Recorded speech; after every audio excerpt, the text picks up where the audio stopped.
Bonjour à tous. Faisons tout d'abord le point sur la situation épidémiologique dans notre pays. Un total de 4 979 nouveaux cas d'infection coronavirus et 5 220 guérisons ont été enregistrés au cours des dernières 24 heures au Maroc. Le nombre de décès est passé à 5 539 avec 70 nouveaux cas recensés en 24 heures, soit un taux de létalité de 1,6%. Coronavirus au niveau mondial, plus de 60 millions de cas ont été officiellement détectés dans le monde depuis le début de la pandémie. Le nombre de décès s'approche du 1,5 million. Les États-Unis comptent toujours le plus de morts devant le Brésil, l'Inde, le Mexique et le Royaume-Uni. Devant ces chiffres alarmants, les mesures de restriction se multiplient.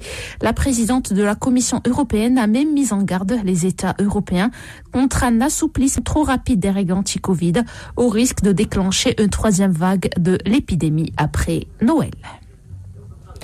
Dans l'actualité africaine, le Premier ministre éthiopien Abiy Ahmed a ordonné aujourd'hui, à l'issue d'un ultimatum de 72 heures, le lancement de l'offensive finale contre les autorités dissidentes du Tigré, encerclées à Mekele, la capitale d'un demi-million d'habitants de cette région du nord de l'Éthiopie. La dernière porte de sortie pacifique de la junte du TPLF a été refermée par l'arrogance de la junte, explique Abiy Ahmed dans un message publié sur ses réseaux sociaux à l'expiration de cet ultimatum de reddition rejeté par avance par les autorités régionales du parti du Front de libération du peuple du Tigré.